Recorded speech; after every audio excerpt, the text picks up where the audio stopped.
राधे राधे दोस्तों, जय श्री कृष्ण। तो आइए श्रवण करते हैं शनिवार व्रत कथा।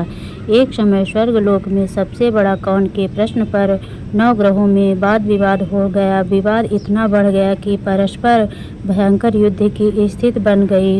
निर्णय के लिए सभी देवता देवराज इंद्र के पास पहुँचे और बोले, हे देवराज, आपको निर्णय करना होगा कि हम में से सबसे बड़ा कौन है। देवताओं का प्रश्न सुनकर देवराज इंद्र उलझन में पड़ गए।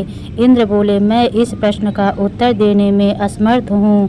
हम सभी पृथ्वीलोक में उज्जैनी नगरी में राजा विक्रमादित्य के पास चलते हैं। देवराज इंद्र सहित सभी ग्रह देवता उज्जैनी नगरी पहुँचे। महल में पहुंचकर जब देवताओं ने उनसे अपना प्रश्न पूछा तो राजा विक्रमादित्य भी कुछ देर के लिए परेशान हो उठे, क्योंकि सभी देवता अपनी अपनी शक्तियों के कारण महान थे। किसी को छोटा कहना या बड़ा कहना उनके क्रोध के प्रकोप से भयंकर हानि पहुंच सकती थी। अचानक राजा विक्रमादित्य को एक उपाय सूझा और उन्होंने विभिन्न धातुओं स्वर्ण, रजत, चांदी, कांसा, ताम्र, तांबा, शीशा, रागा, जस्ता, अभ्रक व लोहे 9 आसन बनाए। धातुओं के गुणों के अनुसार सभी अपने को एक दूसरे के पीछे रखवाकर उन्होंने देवताओं को अपने अपने सिंहासन पर बैठने को कहा। देवताओं के बैठने के बाद राजा विक्रमादित्य ने कहा, आपकी निर्णय तो स्वयं हो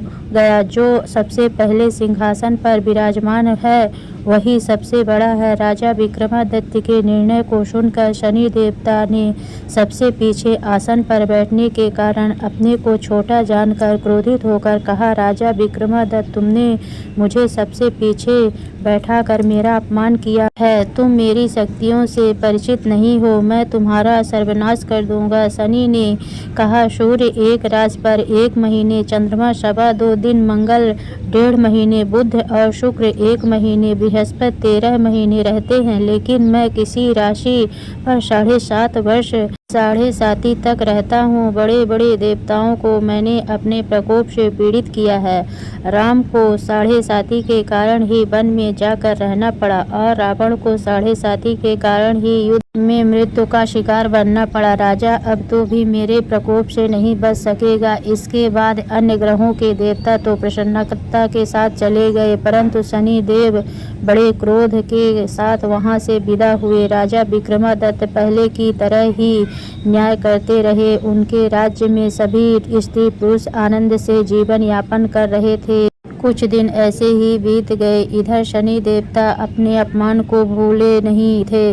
विक्रमादित्य से बदला लेने के लिए एक दिन शनि देव ने घोड़े के व्यापारी का रूप धारण किया और बहुत से घोड़े के साथ उज्जैनी नगरी पहुँचे। राजा विक्रमादित्य ने राज्य में किसी घोड़े के व्यापारी के आने का समाचार सुना तो अपने अश्वपाल को कुछ घोड़े खरीदने के लिए भेजा। घोड़े बहुत कीमती थे। अश्वपाल ने जब वापस लौटकर इस संबंध में बताया तो राजा विक्रमादित्य ने स्वयं आकर एक सुंदर व शक्तिशाली घोड़े को पसंद किया। घोड़े की चाल देखने के लिए राजा उस घोड़े पर सवार हुआ तो वह घोड़ा बिजली की गति से दौड़ पड़ा। तेजी से दौड़ता घोड़ा राजा को दूर एक जंगल में ले गया और फिर राजा को वहां गिराकर जंगल में कहीं गायब हो गया। राजा अपने नगर को लौटने के लिए जंगल में भटकने लगा, लेकिन उन्हें लौटने का कोई रास्ता नहीं मिला। राजा को भूख प्यास लग आई। बहुत घूमने पर उसे एक चरवाहा मिला।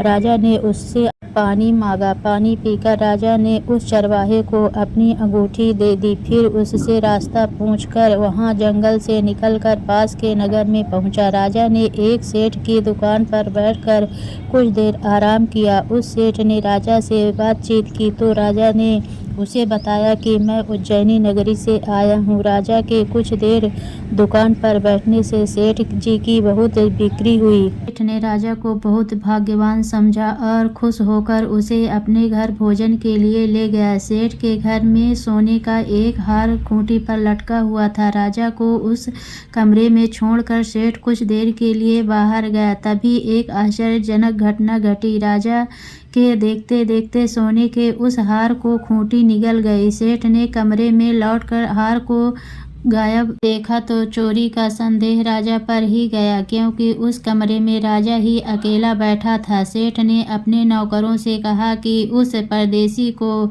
रस्सियों से बांधकर नगर के राजा के पास ले चलो। राजा ने विक्रमादित्य से हार के बारे में पूछा तो उसने बताया कि उसके देखते देखते ही खूंटी से हार को निगल गया था। इस पर राजा ने क्रोधित होकर चोरी करने के आरोप में विक्रमादित्य के साथ हाथ पांव काटने का आदेश दिया और राजा विक्रमादित्य के हाथ पांव काट उसे नगर की सड़क पर छोड़ दिया गया। कुछ दिन बाद एक तेली उसे उठाकर अपने घर ले गया और उसे अपने कोल्हू पर बैठा दिया। राजा आवाज देकर बैलों को हाँकता रहता।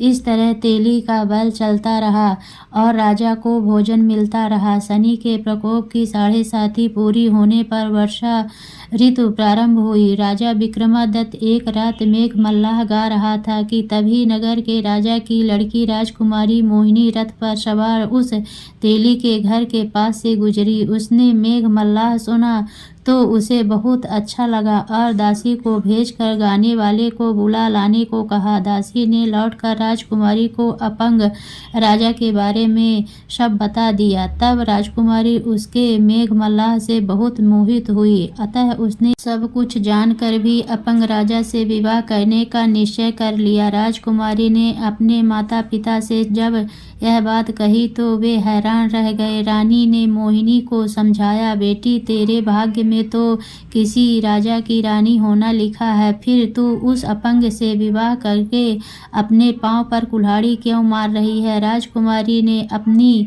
जिद नहीं छोड़ी। अपनी जिद पूरी करने के लिए उसने भोजन करना छोड़ दिया और प्राण त्याग देने का निश्चय कर लिया। आखिर राजा रानी को विवश होकर अपंग विक्रमादित्य से राजकुमारी का विवाह करना पड़ा। विवाह के बाद राजा विक्रमादित्य और राजकुमारी तेली के घर में रहने लगे। उसी रात स्वप्न में शनि देव ने राजा से कहा, राजा तुमने मेरा प्रकोप देख लिया, मैंने तुम्हें अपने अपमान का दंड दिया है। राजा ने शनि देव से क्षमा करने को कहा और प्रार्थना की, हे शनि देव, आपने जितना दुख मुझे दिया है अन्य किसी को न देना। शनि देव ने कुछ सोचकर कहा, राजा मैं तुम्हारी प्रार्थना स्वीकार करता हूँ। जो कोई स्त्री पुरुष मेरी पूजा करेगा, शनिवार को व्रत करके मेरी व्रत कथा सुनेगा, उस पर मेरी अनुकंपा बनी रहेगी।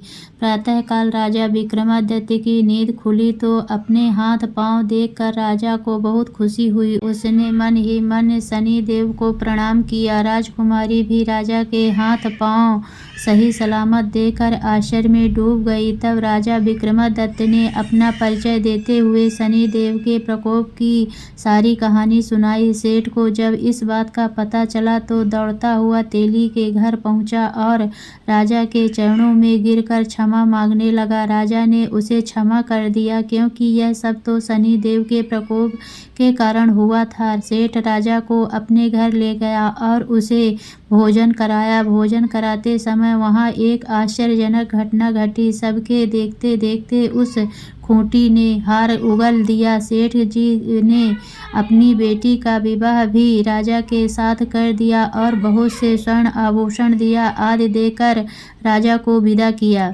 राजा विक्रमादित्य राजकुमारी मोहिनी और सेठ की बेटी के साथ उज्जैनी पहुँचे तो नगरवासियों ने हर्ष से उनका स्वागत किया। अगले दिन राजा विक्रमादित्य ने पूरी राज्य में घोषणा कराई कि शनि देव सब देवों में सर्वश्रेष्ठ हैं। प्रत्येक स्त्री पुरुष शनिवार को उनका व्रत करे और व्रत कथा अवश्य सुने। राजा विक्रमादित्य की घोषणा से शनि देव बहुत प्रसन्न हुए। शनिवार का व्रत करने और व्रत कथा सुनने के कारण सभी लोगों की मनोकामनाएं शनि देव की अनुकंपा से पूरी होने लगी। सभी लोग आनंद पूर्वक रहने लगे। शनि देव भगवान की जय।